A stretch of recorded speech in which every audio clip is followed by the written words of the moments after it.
sekolah, yang kami hormati, kepada rekan-rekan guru yang kami hormati pula. Terima kasih atas kedatangan Bapak Ibu semua menghadiri acara diseminasi budaya positif di sekolah pada siang hari ini. Puji syukur kehadirat Allah Subhanahu wa Ta'ala yang telah melimpahkan anugerah serta hidayahnya sehingga kita bisa berkumpul pada siang hari ini dalam keadaan sehat walafiat. Sholawat serta salam tak lupa kita haturkan kepada junjungan kita Nabi besar Muhammad SAW yang kita nantikan syafaatnya pada yaumul akhir nanti. Pada siang hari ini kita berada pada acara diseminasi penerapan budaya positif di sekolah yang akan disampaikan oleh dua calon guru penggerak kita, yaitu Bu Diah Budi Peranita SH SPD NPD dan Bapak Heru Rahmianto SPD NPD. Untuk mempersingkat acara, marilah kita buka acara pada siang hari ini dengan bacaan basmalah bersama-sama.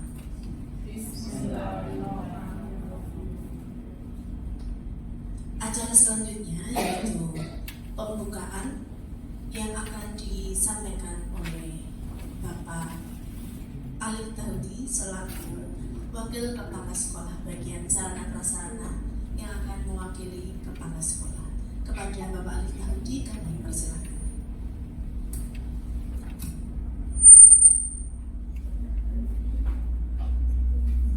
Assalamualaikum warahmatullahi wabarakatuh. Yang saya hormati Bapak Ibu calon guru penggerak angkatan 9, yang saya hormati Bapak Ibu peserta diseminasi. Alhamdulillah, disyukur kita panjatkan kehadirat Allah Subhanahu wa Ta'ala karena pada kesempatan yang baik ini kita masih diberikan kesehatan sehingga kita bersama-sama dapat berkumpul untuk mengikuti kegiatan yang sangat positif ini, yaitu mengikuti diseminasi penerapan budaya positif di sekolah. Shalawat dan salam semoga selalu tercurahkan kepada junjungan kita Nabi Agung Muhammad SAW. Bapak Ibu, yang pertama tentu kami ucapkan selamat kepada Bapak Ibu calon guru penggerak yang tentunya sudah mengikuti berbagai pendidikan yang sangat positif sekali untuk perkembangan di sekolah kita. Dan hari ini kita bersama-sama dengan Bapak Ibu calon guru penggerak untuk belajar bersama-sama mengenai budaya positif yang ada di sekolah. Nah, budaya positif yang ada di sekolah kita itu seperti apa? Nah, apakah ada hal-hal yang mungkin nanti patut untuk kita lanjutkan, ya, kita terus laksanakan, atau mungkin ada beberapa budaya yang sekiranya perlu untuk diperbaiki mungkin, ya. Jadi melalui diseminasi ini nanti kita akan belajar bersama-sama. Dan saya mengucapkan terima kasih kepada Bapak Ibu calon penggerak yang sudah melaksanakan diseminasi ini dengan harapan apa yang sudah didapatkan di dalam proses pendidikan calon guru penggerak nanti bisa ditularkan kepada teman-teman, bisa disebarkan kepada teman-teman sehingga nanti ini merupakan proses kolaborasi, Bapak Ibu, proses kolaborasi, proses kerjasama bersama-sama sehingga ketika ada persoalan apapun yang ada di sekolah kita nanti bisa dipecahkan bersama-sama. Kemudian untuk kegiatan ini nanti kita berharap semoga dapat berjalan dengan lancar dan bisa diikuti dengan baik. Apapun yang nanti menjadi materi dari teman-teman kita, Bapak Ibu guru, calon guru penggerak, kita bisa terima dengan baik, kita bisa serap dengan baik, dan mungkin nanti akan juga kita terapkan bersama-sama di sekolah kita sehingga apa yang menjadi harapan kita, apa yang menjadi tujuan kita, visi sekolah kita nanti bisa tercapai dengan baik. Mungkin seperti itu Bu Diah Beranita selaku calon guru penggerak dan Bapak Ibu guru semuanya, kita berharap kegiatan diseminasi ini nanti bisa berjalan dengan lancar. Gitu, ya. Mungkin itu dulu pengantar dari saya. Mohon maaf kalau misalnya ada kekurangan. Saya akhiri. Wassalamualaikum warahmatullahi wabarakatuh.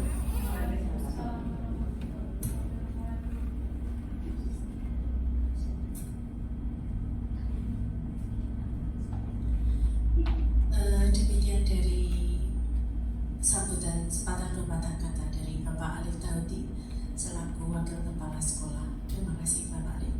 Untuk selanjutnya yaitu pemaparan materi yang pertama akan disampaikan oleh Budi Beranita SH SPD MPD. Kepada Ibu Dian Budi Beranita dipersilakan.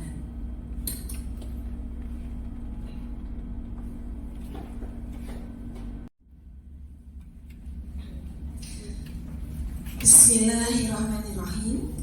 Assalamualaikum warahmatullahi wabarakatuh. Waalaikumsalam warahmatullahi wabarakatuh. Salam sejahtera bagi kita semua.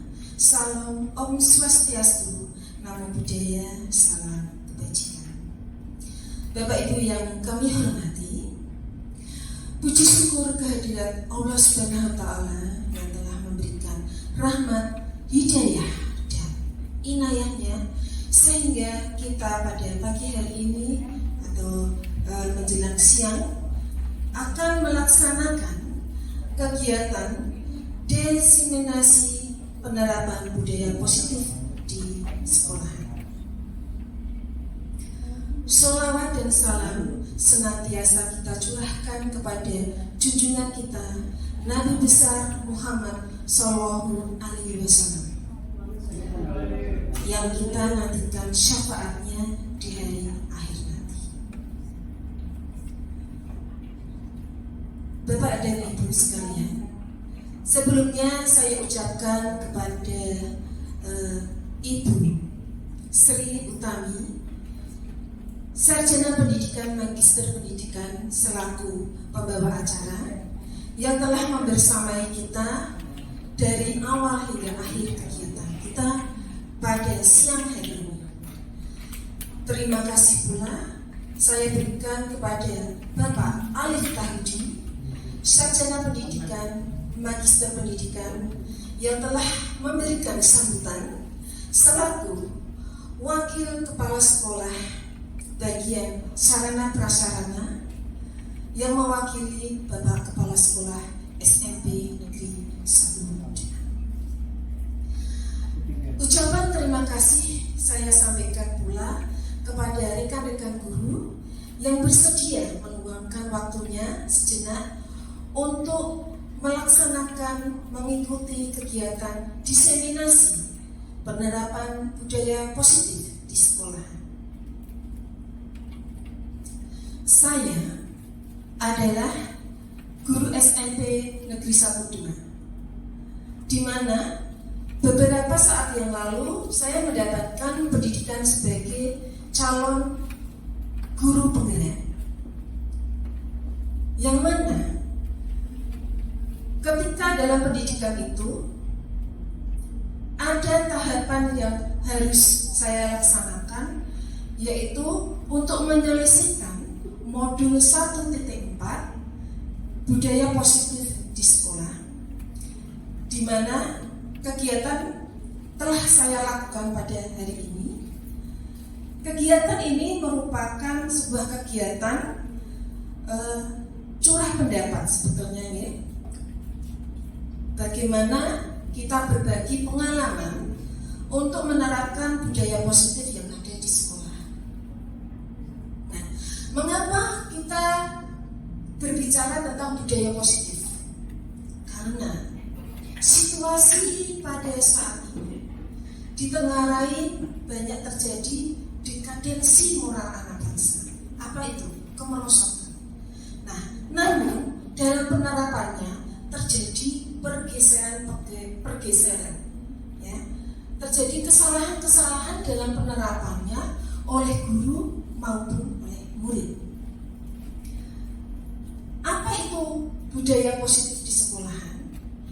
Merupakan nilai-nilai, keyakinan, kebiasaan yang dianggap baik dan benar. Ya. Tentunya ini budaya yang dimaksud adalah budaya yang berpihak kepada anak didik kita. Supaya apa? Supaya berkembang menjadi manusia, menjadi pribadi yang mandiri, bertanggung jawab, merdeka. Ya, seperti itu. Bapak Ibu, untuk mencairkan suasana, sebelum paparan, saya adakan ice breaking-nya. Clue-nya, bumi itu bulat. Bumi itu bulat. Nah, supaya tidak ngantuk Pak Irhan, saya kasih pertanyaan. Saya kasih contoh jawaban dulu aja.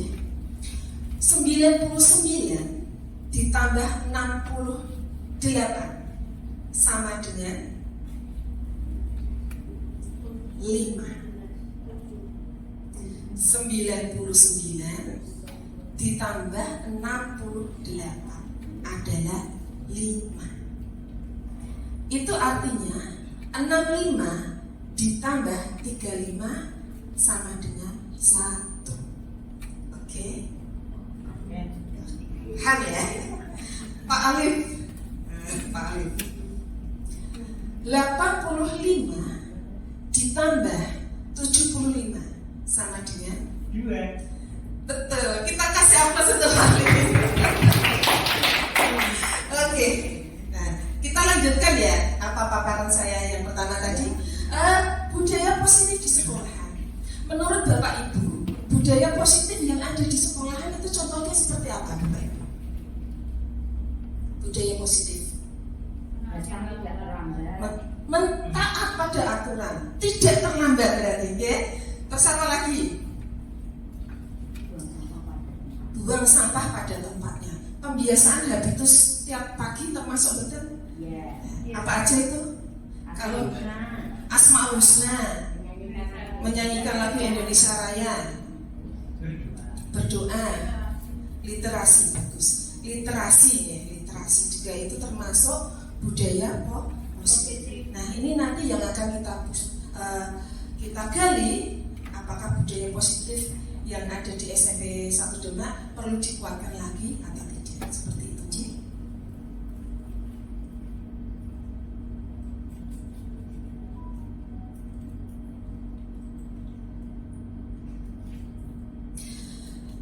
Untuk diseminasi ini ada beberapa menu yang akan saya paparkan di sini, ya. Yaitu konsep inti dari budaya positif. Yang pertama, disiplin positif, nilai-nilai kebajikan, motivasi perilaku manusia, hukuman dan penghargaan serta restitusi, keyakinan kelas, kebutuhan dasar manusia, 5 posisi kontrol dan segitiga restitusi. Bapak Ibu, kira-kira dari ke-8 konsep inti budaya positif ini yang baru, pemahaman baru untuk kita itu yang mana? Segitiga restitusi. Ya, segitiga restitusi. Itu merupakan materi yang baru saya pahami juga ketika saya melaksanakan pendidikan menjadi calon guru penggerak. Ya. Nah, nanti kita akan sharing, berbagi pengalaman apakah selama ini kita telah melaksanakan segitiga restitusi atau tidak. Ya.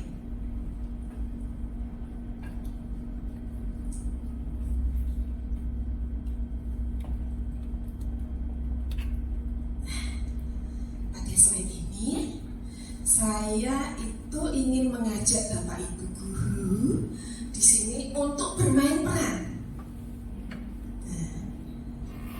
Siapa kira-kira yang bersedia untuk bermain peran? Oke.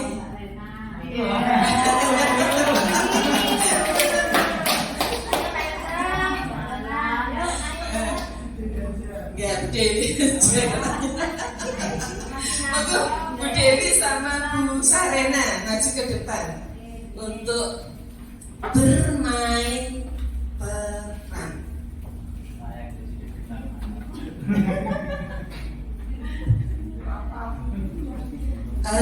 Sebelum bermain peran, saya bacakan dulu deh. Nah, jadi dalam permainan ini ada aturannya. Cobalah buka. Yang dibuka apanya? Tangan. Ya. Jadi saya bacakan ya.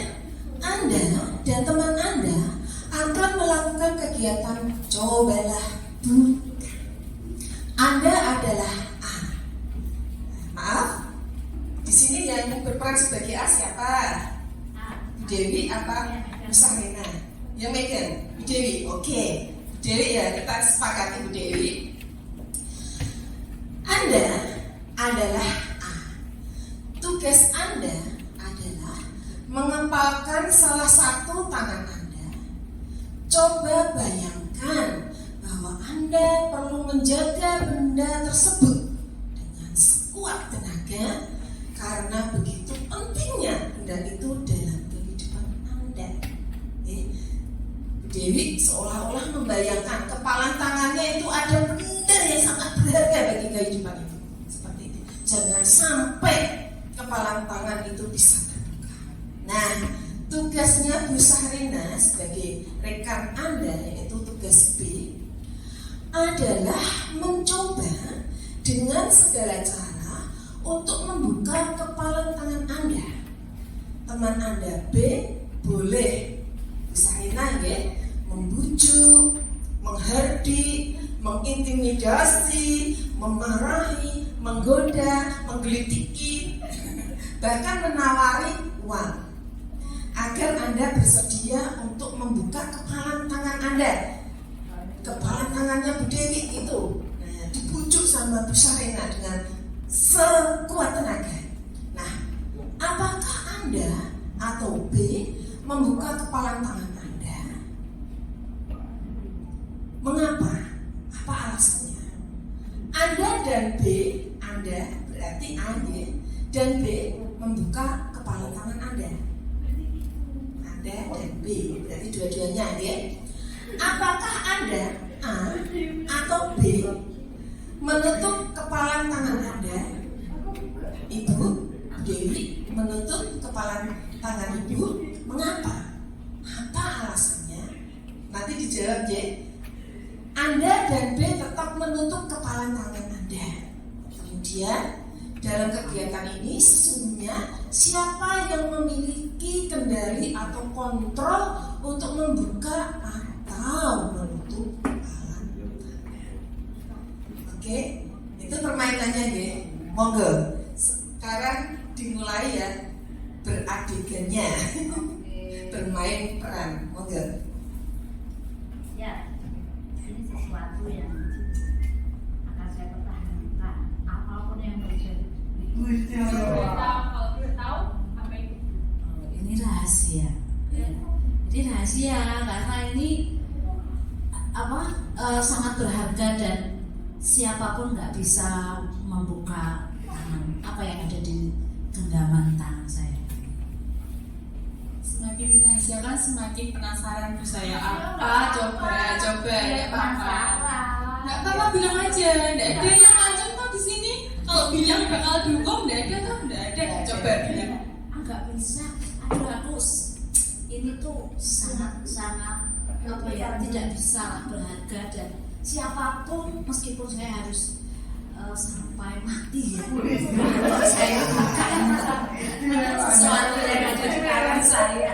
Aduh belum taruhannya udah nyawa. Gimana? Kalau saya tukar dengan handphone, saya tukar handphone mungkin itu di situ uang sebesar 10 juta.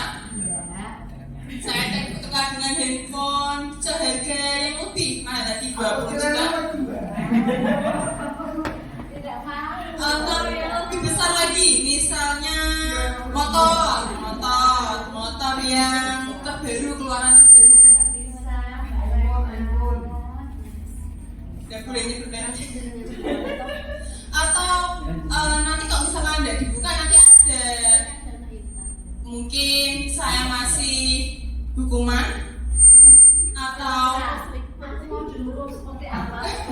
Saya tidak akan membuka genggaman tangan saya. coba buka tolong nanti kalau semuanya kalau dibuka kan nanti Bu Dewi udah bebas bisa bergerak-gerak gini ya kan nggak cuma gini loh pasti kan pegel gini terus pegel masa setiap hari deh genggam terus pegel ya nggak apa-apa dibuka coba Itu sesuatu.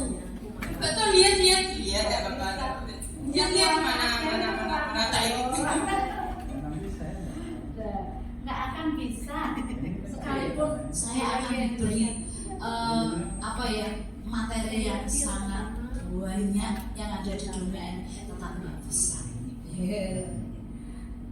Alasannya Ibu seperti itu ya, tidak mau membuka karena apa? Sesuatu yang sangat berharga.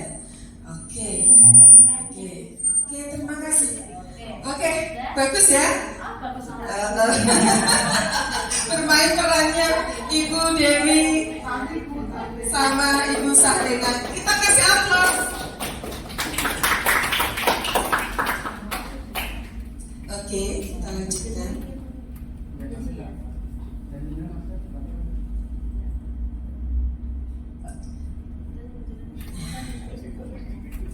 Konsep yang keliru selama ini, miskonsepsi tentang teori kontrol, ilusi bahwa guru mengontrol murid.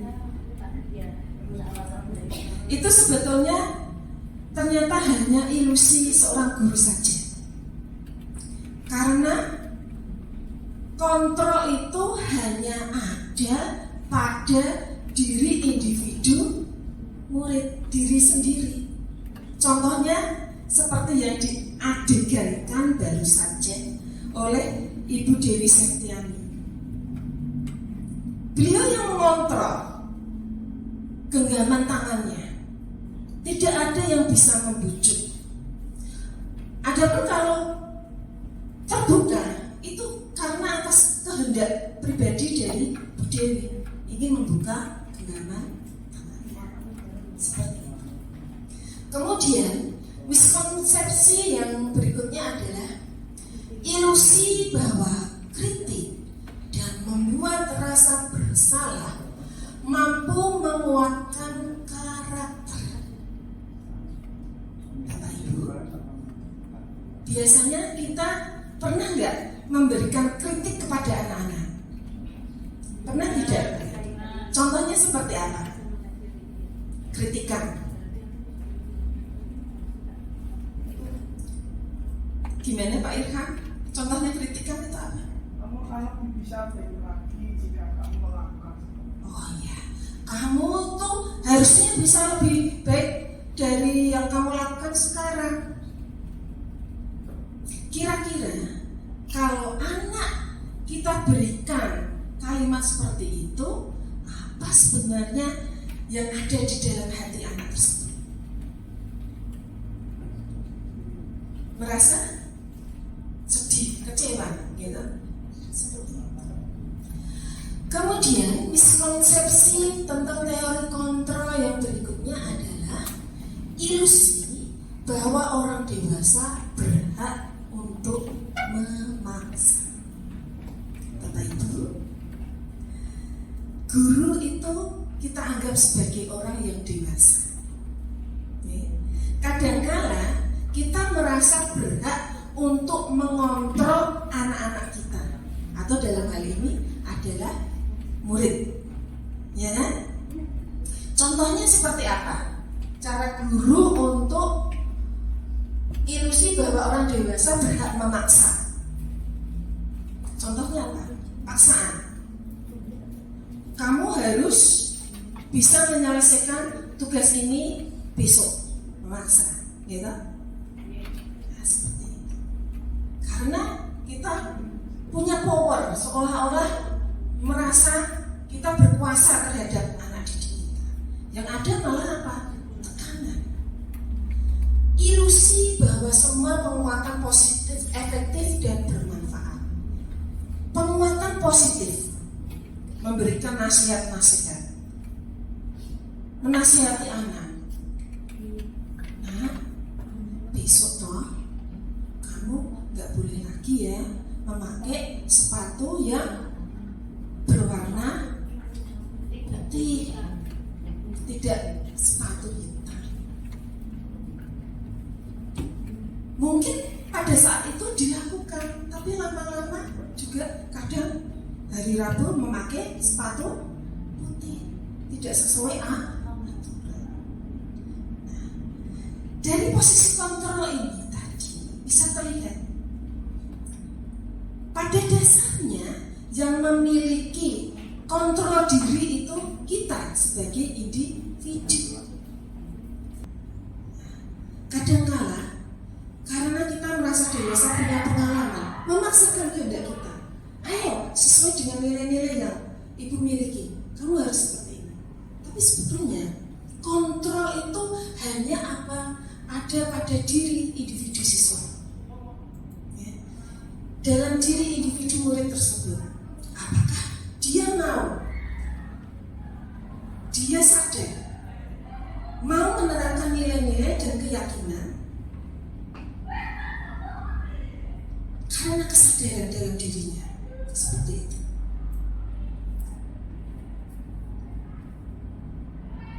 Nah, perubahan dari paradigma stimulus respon kepada pendekatan teori kontrol. Secara realitas, kebutuhan kita sama. Dari teori kontrol, realitas kebutuhan kita ternyata berbeda-beda, tidak sama. Semua orang melihat hal yang sama. Setiap orang memiliki gambaran berbeda, tergantung dari nilai-nilai yang didapatkan dari orang tersebut. Kita mencoba mengubah orang agar berpandangan sama dengan kita. Untuk teori kontrolnya, kita berusaha memahami pandangan orang lain tentang dunia. Perilaku buruk dilihat sebagai suatu kesalahan. Semua perilaku memiliki tujuan. Jadi, ketika anak membuat kesalahan, sebetulnya ada tujuan dari perbuatannya. Misalnya, rasa ingin kesenangan, misalnya ya, jamil pada temennya, hiburan, dianggap hiburan seperti itu. Jadi semua perilaku yang salah itu sebetulnya memiliki tujuan. Orang lain bisa mengontrol saya. Untuk teori kontrol, hanya Anda yang bisa mengontrol diri Anda. Ya. Stimulus respon, anggapannya orang lain itu bisa mengontrol saya, tapi sebetulnya tidak. Yang bisa mengontrol adalah diri kita. Saya bisa mengontrol orang lain, Anda tidak bisa mengontrol orang lain. Pemaksaan ada pada saat bujukan gagal. Ya, bujukannya gagal. Tadi ya, Bu Sanggana bujuk Bu Dewi gagal. Kalau teori kontrol, kolaborasi dan konsensus menciptakan pilihan-pilihan baru. Kolaborasi. Ketika mengadakan kerjasama seperti yang dilakukan pada saat ini, memiliki konsensus baru. Oh, saya nanti dapat pengetahuan baru seperti yang Bu Dewi lihat. Itu konsensus.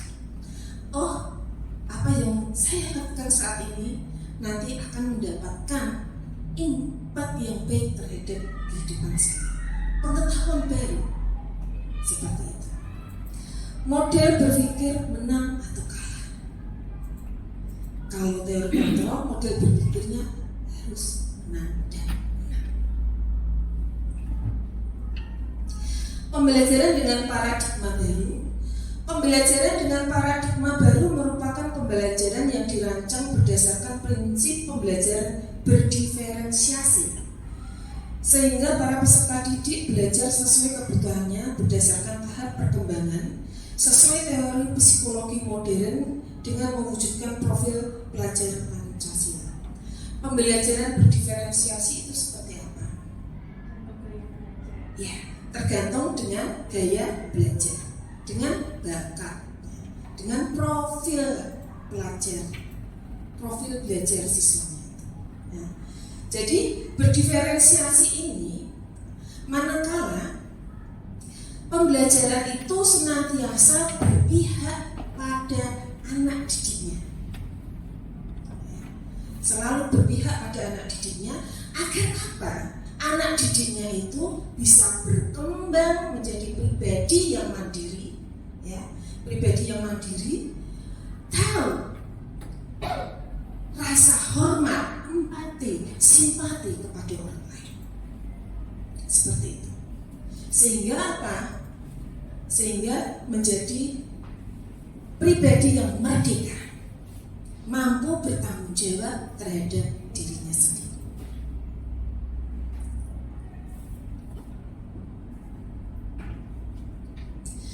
Disiplin positif, ya. Disiplin berasal dari kata disiplina yang artinya belajar.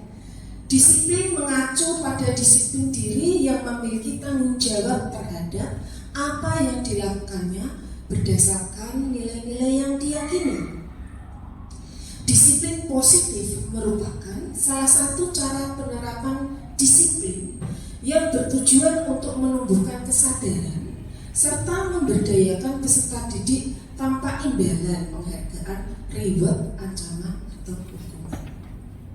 Di sini ada disiplin, di sini ada positif. Bapak Ibu, biasanya disiplin itu untuk menerapkan apa? Terjadinya apa? Budi Lantari biasanya menerapkan disiplin pada saat apa? Anak-anak melakukan apa?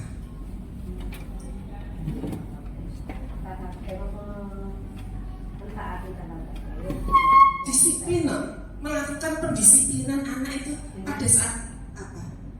Upacara, kemudian kedatangan siswa, pakaian. Disiplin itu terjadi manakala ada pelanggaran, enggak? Ya, diterapkan, Pak. Diterapkan pada saat ada pelanggaran, gitu. Nah, biasanya pada saat melakukan penerapan pelanggaran itu dilakukan dengan pemaksaan atau tidak? Menurut rencana, kadang-kadang. Karena anak dianggap tidak memahami, seperti itu deh. Jadi disiplin itu biasanya terjadi karena adanya pelanggaran, maka kita mendisiplinkan, kan seperti itu, gitu. Dan dengan cara seperti apa agar anak itu mau melakukan tindakan yang disiplin sesuai dengan nilai-nilai yang diyakini di sini, seperti itu, gitu. Nah, disiplin. Namun yang kita bicarakan di sini adalah disiplin positif. Artinya kita mengajarkan hal-hal kebajikan kepada anak, bukan disiplin ketika menerapkan harus sesuai dengan nilai, tapi kita ada positifnya itu tadi, ya, ada positifnya itu tadi, menerapkan hal-hal yang positif, hal-hal yang kebajikan kepada anak, namun harus berasal dari kesadaran diri anak tersebut. Itu yang dinamakan disiplin positif. Itu perbedaannya, okay? Nah, nilai-nilai apa itu? Nilai-nilai yang diyakini dan dihargai di mana konstitusi ini berada, yang sudah disepakati, seperti itu, ya. Nah, nilai-nilai kebajikan universal. Nah, nilai-nilai kebajikan universal itu apa? Nah, seperti yang saya bilang tadi, nilai-nilai yang sudah disepakati oleh kita semua. Nilai kebajikan universal umum, ya, sudah disepakati tanpa melihat unsur suku, agama maupun latar belakang dari siswanya itu. Termasuk di sini nilai kebajikan sesuai dengan profil pelajar Pancasila adalah beriman, bertakwa kepada Tuhan Yang Maha Esa. Nilai-nilai di SMP 1 Demak contohnya seperti apa? Pembiasaan tiap pagi, membaca asmaul. Kemudian berkebinekaan global. Artinya apa? Memiliki wawasan. Setiap hari anak kita didik memiliki wawasan yang luas. Kemudian bernalar kritis. Bernalar kritis, mandiri, artinya mampu bertanggung jawab terhadap dirinya sendiri. Tahu nilai-nilai kebajikan yang ada di SMP Negeri 1 Demak. Bergotong royong. Setiap aktivitas yang dilakukan oleh anak didik kita senantiasa kita arahkan untuk mampu bekerja sama dengan orang lain. Seperti itu. Kreatif. Nah, dengan kreatif ini artinya kita sebagai pendidik harus mampu membuat strategi pembelajaran yang bisa memunculkan kreativitas anak. Seperti itu. Ya.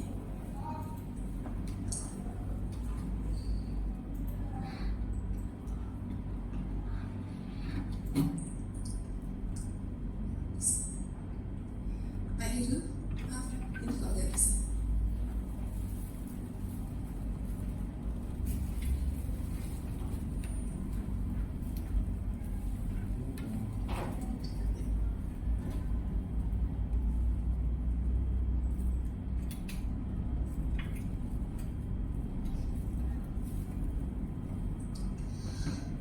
Oke, menginjak ke slide berikutnya adalah hukuman, konsekuensi, dan restitusi.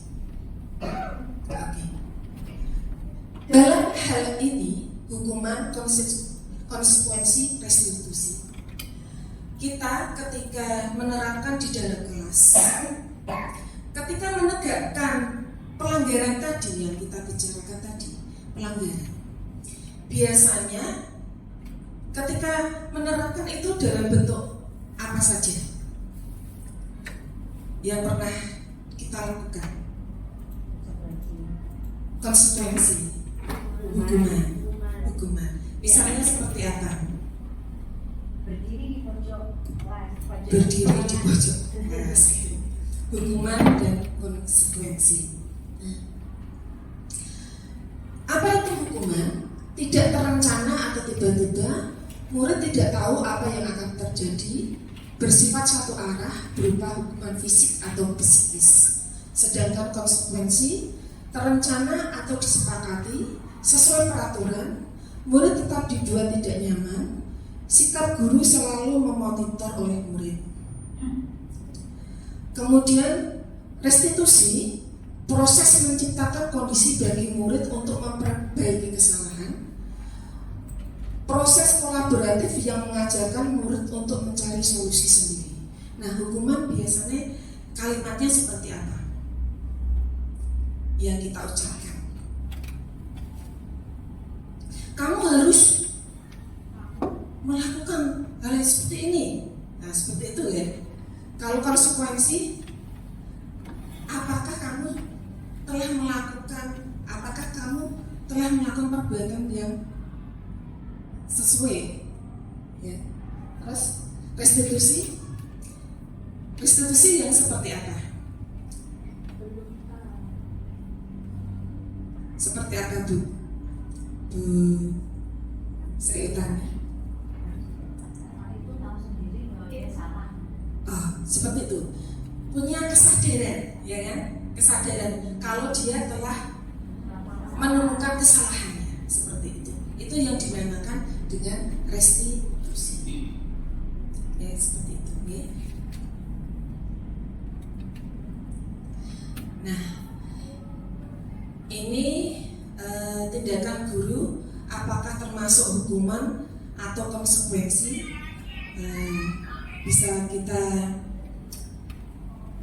gali bersama-sama aja.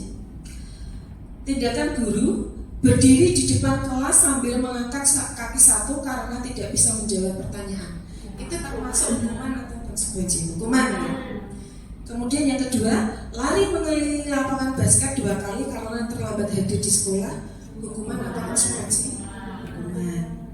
Pintar-pintar semuanya ya. Membersihkan coretan yang dibuat di meja tulis itu termasuk hukuman atau konsekuensi.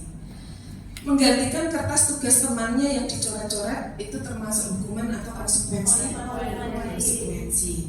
Murid diminta bertelanjang kaki setiap hari karena tidak menggunakan sepatu warna hitam sesuai peraturan sekolah, hukuman atau konsekuensi? Hukuman. Duduk di bangku di pinggir lapangan pada jam istirahat tidak diizinkan bermain oleh guru piket karena mencederai teman saat bermain di lapangan, hukuman atau konsekuensi? Kehilangan 10 menit jam istirahat untuk mengerjakan tugas karena terlambat datang dan tertinggal pelajaran selama 10 menit, hukuman atau konsekuensi? Lari mengelilingi lapangan basket 2 kali karena terlambat 10 menit untuk pelajaran PJK, konsekuensi. Oke, berarti paham semuanya ya? Nah, dihukum oleh penghargaan. Bapak Ibu, mungkin kita dulu sering ya memberikan cap label kepada anak kita. Wah, kamu anak yang pintar, anak yang rajin, pasti ranking 1, seperti itu. Itu termasuk penghargaan kita. Iya.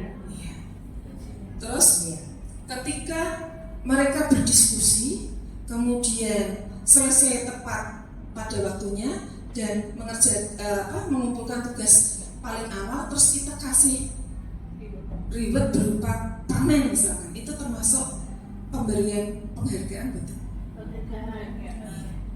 Jadi dihukum oleh penghargaan maksudnya pengaruh jangka pendek dan jangka panjang. Ini membuat seorang anak tergantung pada penghargaan.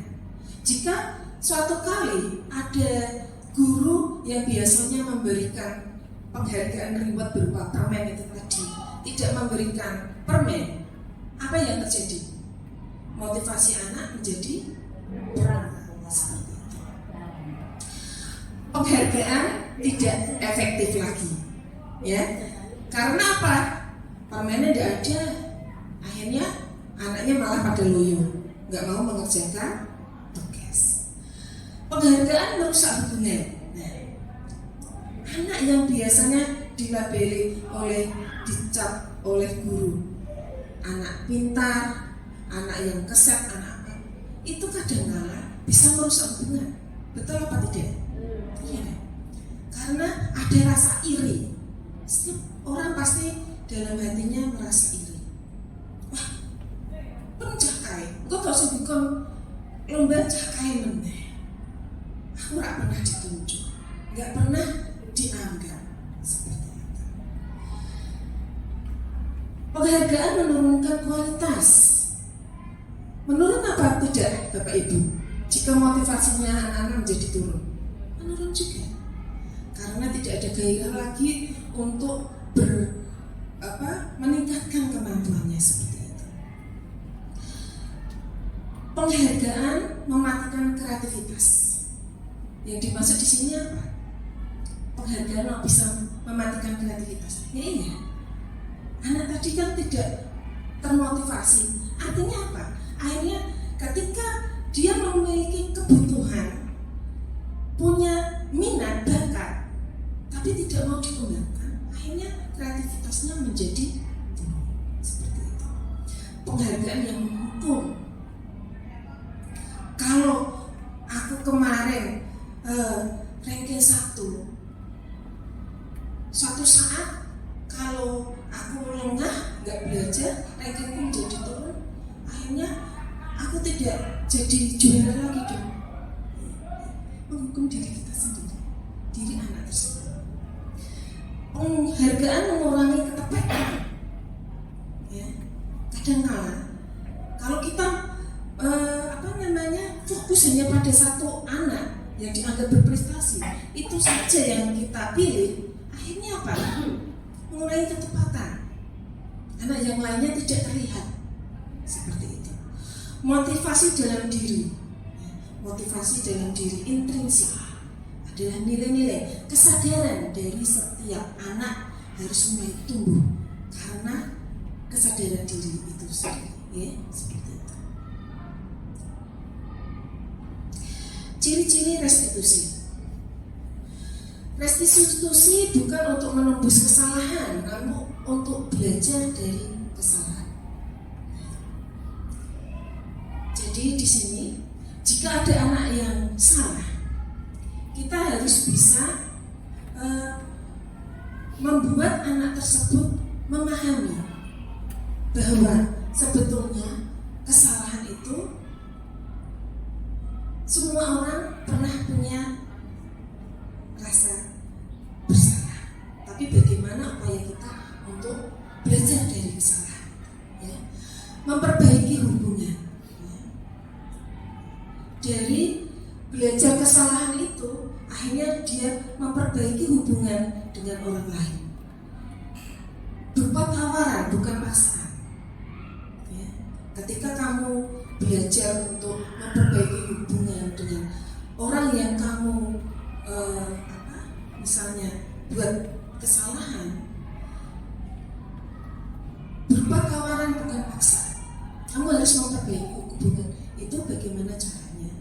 Nah, kamu yang bisa memperbaiki, mencari solusinya seperti itu, menuntut untuk melihat ke dalam diri, mencari kebutuhan dasar yang mendasari tindakan. Restitusi diri adalah cara yang paling baik, fokus pada karakter bukan tindakan, ya. Menguatkan, fokus pada solusi, mengembalikan murid yang berbuat salah pada kelompoknya, seperti itu. Nah, ada kebutuhan dasar manusia, yaitu bertahan hidup, kasih sayang dan rasa diterima, penguasaan, kebebasan, dan kesenangan. Bertahan hidup, survival, kebutuhan yang bersifat fisiologis. Fisiologis ini biasanya kebutuhan seperti apa? Makan, tidur, bernafas, ya kan? Kemudian kesehatan, rumah, itu adalah kebutuhan fisiologis. Kasih sayang dan rasa diterima, kebutuhan untuk memberi dan menerima kasih sayang, kebutuhan untuk diterima, merasa bagian dari suatu kelompok. Anak-anak kadang membutuhkan kasih sayang, perhatian dari bapak ibu gurunya, ya. Penguasaan, kebutuhan akan pengakuan dan kemampuan, keinginan untuk dianggap berharga, bisa membuat perbedaan, bisa membuat pencapaian kompeten diakui dan dihormati. Kebebasan, kebutuhan akan pilihan, kemandirian, otonomi, dan mampu mengendalikan arah hidup seseorang. Dan yang terakhir adalah kesenangan, kebutuhan untuk mencari rasa kesenangan, bermain, dan tertawa. Itu adalah kebutuhan dari kebutuhan dasar manusia, ya. Nah, dari sini, dari yang kita pelajari tadi, kebutuhan apa yang sedang berusaha dipenuhi oleh anak-anak ini? Menurut panjenengan, kebutuhan apa ini? Ibu kejar aku karena ibu guru sayang aku. Kejar-kejaran ini biasanya untuk apa? Anak-anak yang masih kecil TK, ya. Kebutuhan apa? Kasih sayang. Aku hebat kan, bisa bikin ibu guru kejar aku. Kebutuhan apa?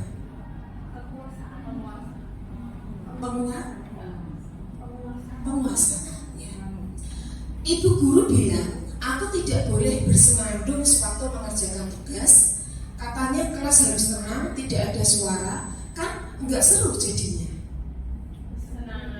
Kesenangan, ya, kesenangan. Bersenandung, terus apa namanya? Katanya kelas harus tenang, tidak ada suara, kan nggak seru. Kalau kelasnya diem aja malah nggak seru katanya. Harus ada musik-musik, nggak perlu musiknya diganti kayak gitu kan, rasa senang, ya. siul-siulan sama kalau ada cewek lewat ya. Ibu guru tidak menyapaku hari ini, padahal aku pakai jepit rambut baru. Nah, itu berarti aku bosan. Masa belajarnya cuma gitu-gitu aja, dengerin ibu guru aja.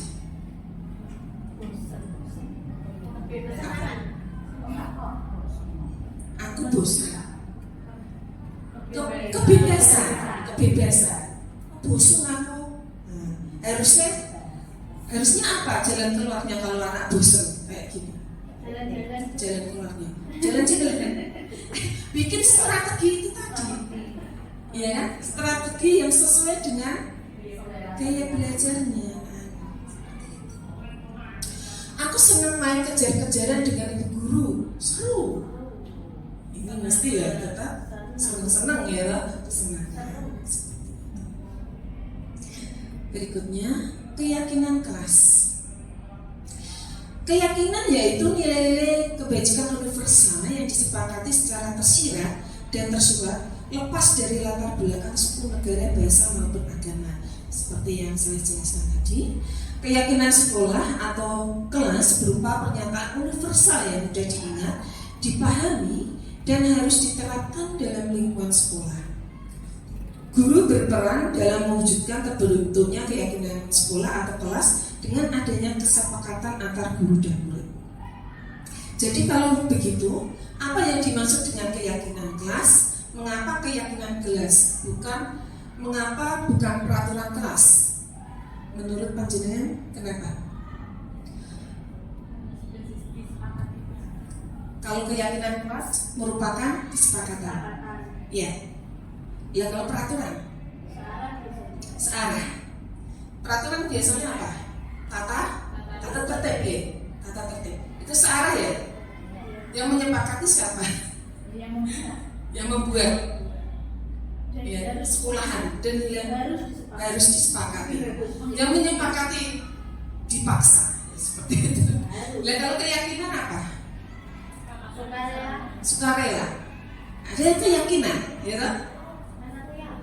Keyakinan kelas, sistem kepercayaan, nilai-nilai yang diyakini dan dihargai yang ada di sini, ya, sebagai nilai-nilai yang bijak yang harus dilakukan, harus dijalankan oleh anak didik kita. Sepakat seperti itu ya Bapak Ibu? Sepakat ya? Sepakat ya Bu Nurul? Ya, Bu Nurul. Oke. Nah, ini pembentukan keyakinan kelas bersifat abstrak berupa pernyataan universal, dibuat dalam pernyataan positif sedikit saja agar mudah diingat, sesuai dengan kondisi kelas dan sekolah sehingga mudah diterapkan. Semua warga sekolah atau warga kelas dilibatkan saat membuat kesepakatan kelas. Nah, ini biasanya di awal pembelajaran ya. Kontrak belajar. Prosedurnya, nah mungkin Bapak Ibu ya sudah familiar ya. Mempersilahkan warga sekolah atau murid di sekolah kelas untuk curah pendapat tentang peraturan yang harus disepakati. Biasanya, anak-anak, ayo coba apa yang harus disepakati di kelas ini. Bu, nggak boleh bawa HP pada saat jam KBM. Oke. Mencatat semua masukan-masukan para murid warga sekolah di papan tulis atau di kelas besar, kertas ukuran poster, di mana semua anggota kelas atau warga sekolah bisa melihat hasil curah pendapat. Nah, biasanya ditulis di papan tulis bisa, terus ada kertas yang berwarna kecil-kecil itu ditempel-tempelkan seperti itu ya. Kemudian susunlah keyakinan kelas sesuai prosedur pembentukan keyakinan sekolah atau kelas. Gantilah kalimat-kalimat dalam bentuk negatif menjadi positif. Kalimat negatif misalnya seperti apa Bapak Ibu? Tidak boleh. Ya tidak boleh apa contohnya? Tidak boleh menguap. Tidak boleh apa? Tidak boleh berbicara keras-keras, boleh nggak? Boleh seperti itu. Terus apa lagi kalimat negatif lainnya? Jangan main HP pada saat Bapak Ibu guru menjelaskan. Terus apa lagi? Jangan buang sampah sembarangan. Nah, kemudian tinjau kembali daftar curah pendapat yang sudah dicatat, tinjau ulang keyakinan sekolah atau kelas secara bersama-sama. Sebaiknya keyakinan sekolah atau kelas tidak terlalu banyak, bisa berkisar antara 3 sampai 7 prinsip atau keyakinan. Semua warga kelas menyetujui dan menandatangani. Nah, tinjau kembali. Ketika meninjau kembali itu artinya sudah membahas yang ketiga itu tadi. Gantilah kalimat dalam bentuk negatif menjadi kalimat positif, gitu. Misalnya tadi Bu Dewantari bilang tidak boleh buang sampah sembarangan. Kita ganti ke kalimat positif menjadi apa, Pak Alif? Buanglah sampah pada tempatnya. Nah, itu menjadi kesepakatan, ya, seperti itu. Kemudian yang terakhir, semua warga kelas menyetujui dan menandatangani keyakinan sekolah atau kelas tersebut, termasuk guru dan semua warga atau murid. Keyakinan sekolah atau kelas selanjutnya bisa dilekatkan di dinding kelas di tempat yang mudah dilihat semua warga kelas. Kesepakatan itu ditulis di dinding, ya, biasanya seperti itu, atau dibuat dalam bentuk NFT misalnya, yang bisa langsung terlihat, ya. Nah, contohnya kesepakatan kelas itu yang seperti apa? Ini saya contohkan. Untuk keyakinan kelas 1 SD misalnya, setiap anggota kelas perlu belajar. Ya. Semakin anaknya kecil, maka instruksinya harus semakin detail dan jelas. Kemudian untuk keyakinan kelas di kelas yang lebih tinggi, selalu bersikap positif, artinya tidak boleh jahil. Ya, mulai ke tingkat SMP langsung ke kalimat yang lebih umum, ya, lebih general umum, ya. Misalnya hormat itu seperti apa? Anak-anak sudah bisa membayangkan. Hormat itu seperti apa? Misalnya menyapa Bapak Ibu guru ketika berpapasan, itu termasuk rasa hormat, gitu. Nah, seperti itu. Hormat tidak jahil sama temennya, seperti itu. Bekerja artinya bekerja sama ketika diskusi kelompok, tidak menggantungkan kepada temannya yang lain. Diterima dan dimiliki, bahwa merasa diterima pada setiap kelompok. Artinya apa yang harus dilakukan ketika mau diterima? Ya, harus mau bekerja seperti itu. 5 posisi kontrol guru: penghukum, pembuat merasa bersalah, teman, pemantau, manajer. Nah, posisi Bapak Ibu yang ada di sini pernah menjadi posisi kontrol guru yang seperti apa? Kita bahas bersama-sama aja.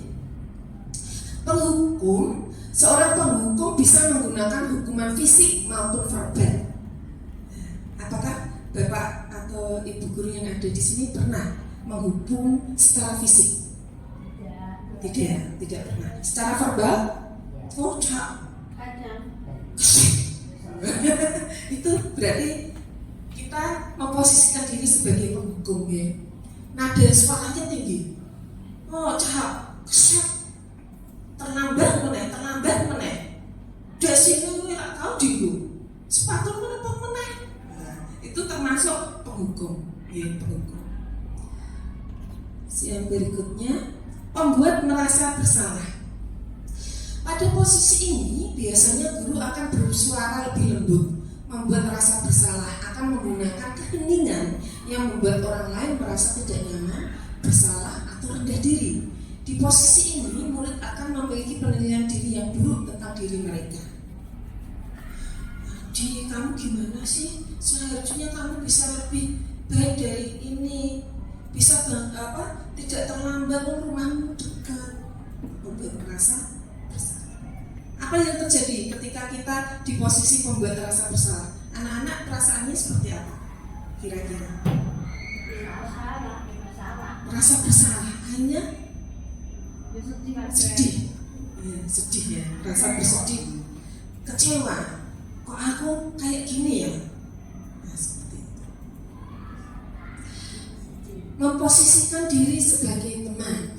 Guru pada posisi ini tidak akan menyakiti murid, namun akan tetap berupaya mengontrol murid.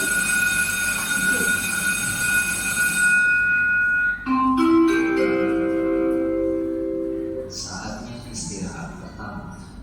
Melalui persuasi, posisi teman pada guru bisa negatif ataupun positif.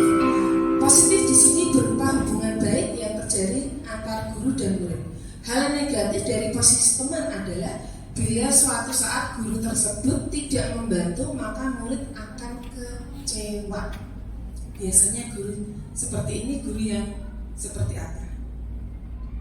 Friendly, ramah sama anak, ya. Nah, biasanya malah kadang ada yang terlihat tos-tosan, kayak gitu, ya. Nah, suatu saat jika ada anak yang dekat dengan guru yang memposisikan dirinya sebagai teman, ya, anak tersebut ketika melakukan suatu perilaku yang salah, pasti apa?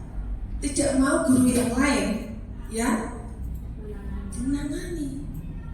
Pengennya saya maunya sama Bu Dewi ya, orangnya friendly, enak, enjoy, saya merasa nyaman, nggak mau ditangani sama sudah bestie ya. Seperti itu ya.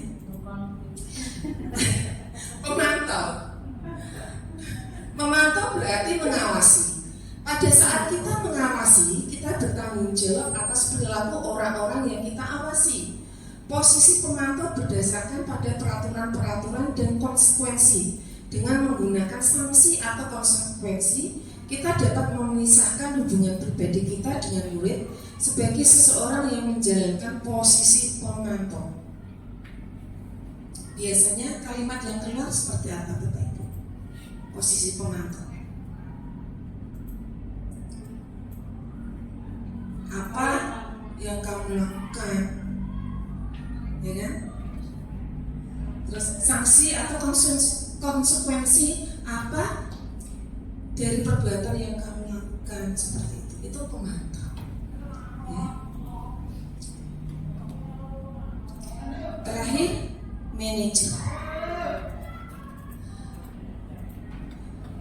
Nah, ini posisi ideal yang diharapkan dari seorang guru, yaitu guru berbuat sesuatu bersama murid, mempertanggungjawabkan perilakunya dan mendukung murid agar dapat menemukan solusi dan permasalahannya sendiri.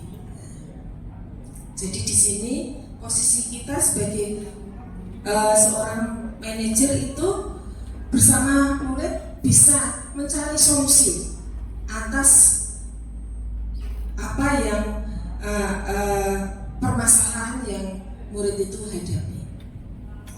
Harapannya semua guru seperti itu ya.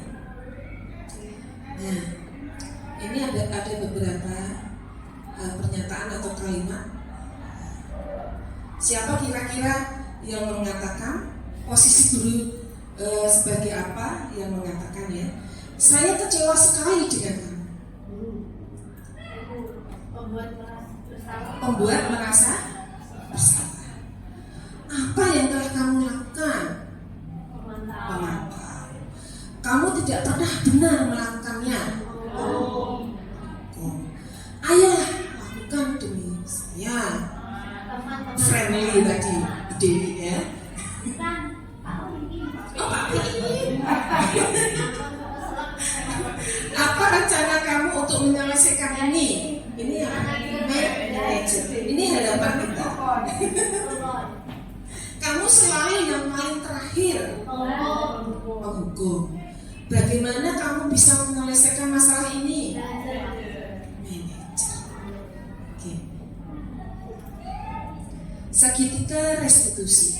Nah ini Segitiga restitusi adalah suatu proses dialog yang dijalankan oleh guru agar dapat menghasilkan murid yang mandiri dan bertanggung jawab. Ada 3 tahapan, yaitu menstabilkan identitas, validasi tindakan yang salah, kemudian menayangkan keyakinan. Dalam segitiga restitusi ini, untuk menstabilkan identitas adalah manakala jika ada anak yang bersalah, maka kita harus bisa mengubah identitas rasa bersalah itu menjadi hal yang positif. Seperti itu, ya. Misalnya, kamu bukan orang yang satu-satunya yang pernah melakukan. Ibu pun dulu juga pernah melakukan. Ya. Tujuannya agar apa? Agar anak ini nanti bisa memperbaiki kesalahan. Seperti itu. Kemudian validasi tindakan yang salah. Semua perilaku memiliki alasan. Kamu tentu punya alasan mengapa melakukan itu. Jadi di sini guru harus bisa membimbing, mengarahkan ke arah hal yang kebajikan, nilai-nilai yang diyakini akan kebenarannya. Kamu tentu punya alasan mengapa kamu melakukan itu.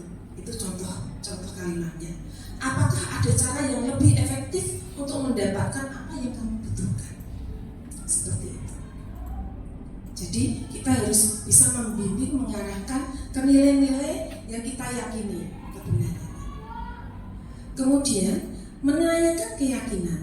Kita semua memiliki motivasi internal. Keyakinan kelas apa yang telah kita sepakati? Kamu ingin menjadi seperti apa?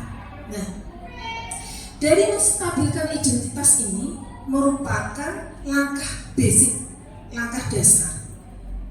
Tujuannya agar anak menjadi pribadi yang positif.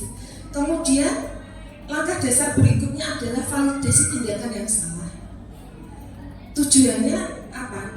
Agar perilaku itu anak bisa mempertanggungjawabkan kesalahannya, kemudian menanyakan keyakinannya. Harapannya hasil akhirnya anak-anak menjadi pribadi yang mandiri, mampu bertanggung jawab terhadap dirinya sendiri, sehingga kedepannya menjadi siswa seperti yang kita harapkan, yaitu siswa yang memiliki profil pelajar Pancasila. Seperti itu. Dalam penerapan program disiplin positif, hendaknya guru memiliki standar kepribadian profesional dan sosial yang baik, di mana guru mampu merefleksikan dirinya dalam posisi kontrol saat ini, bagaimana perjalanan dirinya sebagai among manajer yang menuntun muridnya menjadi insan yang mandiri, merdeka, dan bertanggung jawab. Itu tujuan akhirnya. Endingnya seperti itu. Anak-anak bisa menjadi pribadi yang mandiri, mampu mengeluarkan nilai-nilai dirinya menjadi pribadi yang bertanggung jawab, dan akhirnya menjadi pribadi yang merdeka. Seperti itu. Nah, demikian pemaparan saya, diseminasi penerapan budaya positif yang memang menjadi tugas akhir dari modul 1.4. Semoga apa yang saya paparkan bisa menambah wawasan baru.